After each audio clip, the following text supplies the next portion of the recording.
Okie doke. Well, this has been such a saga, and I should have been documenting every single minute of this, but this is the DJI Inspire, and it was long in getting here. Everybody's heard about the delays and all the BS that I went through waiting for this, and the package that was lost in the mail. So it finally shows up, and then I come to find out there's no app for the iPad. Apparently DJI had their app yanked by Apple because they didn't comply. Who knows what the story is? Who cares, really? But I went out of my mind, and now here I have this neat little toy, and I can't use it. It's not really a toy. I mean, it's a functional work tool. But so I finally get it all together, and thank God for these guys on the forums. I got the app. I finally got the app. So I'm literally just turned this thing on 10 minutes ago, just calibrated the compass, and I'm hoping to at least get it off the ground. And I'm kind of concerned about that because I don't have, you know, upgraded anything right now. I need to upgrade the software, but it's bootleg software, and it's not bootleg, it's just an older version that somebody posted. And it's, you know, a much more complex device than any of the other drones. I mean, there's so much more going on here. This ground station, they call it the Pilot app. It's phenomenal. I mean, there's so much stuff on here, but even the controls on the controller, you know, there are buttons and there's tons of stuff that doesn't exist. So it comes down to familiarizing yourself with the new equipment and, you know, not destroying the brand new drone. Well, this thing is really, really ass kicking. I mean, this isn't ideal for a video. The sun is all wrong, and I'm kind of in a field filled with sheep poo. But it's the only open space that I have that's not near the road, because if this thing does go awry, I don't want it to smash into a car. I'd rather have it hit a tree. I'd rather have it not hit anything, but if it's going to hit something, it's not going to be a moving car. So it's fired up, it has GPS, and I'm going to try to figure this out. I think it may not actually let me fly because I don't have an upgraded camera software, and I don't have, what did it tell me? Yeah, it's not letting me get out of here.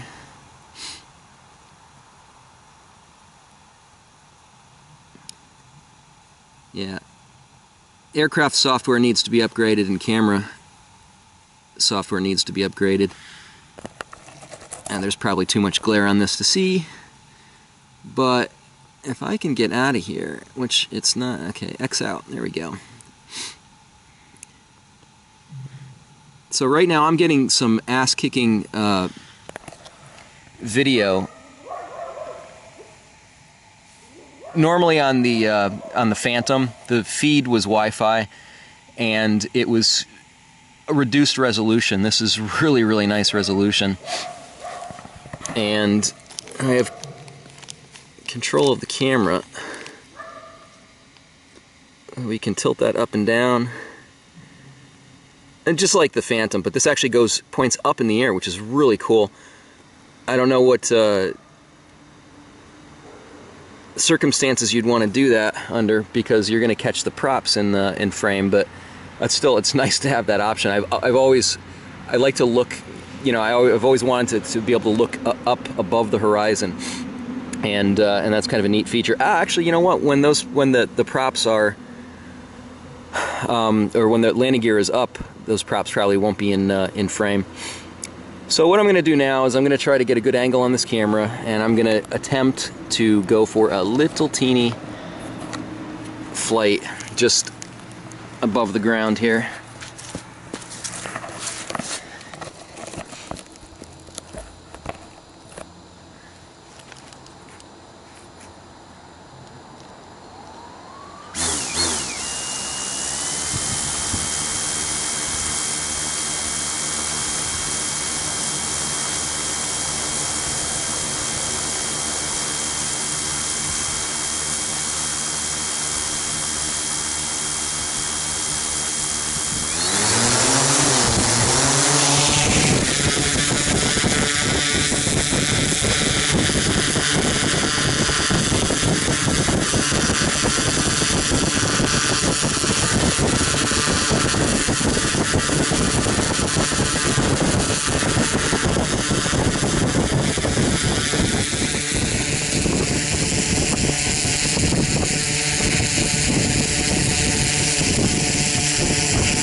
So far, so good.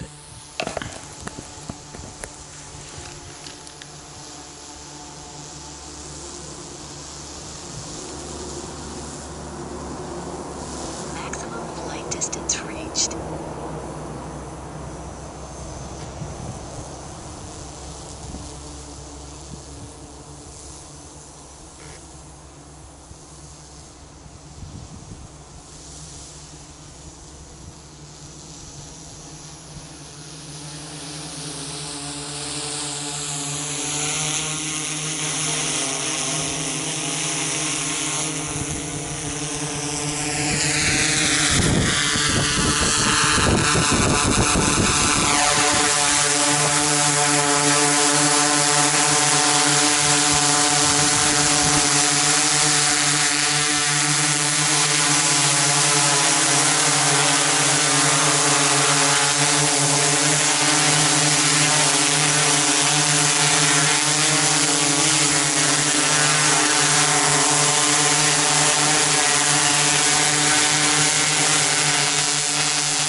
Well, I've got to say, this is still recording, so that's kind of neat.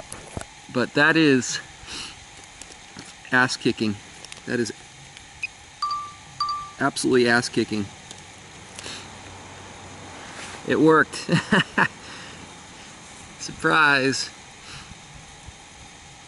So there's a whole lot more to play with and to figure out, but for now, I'm happy with what it's given me.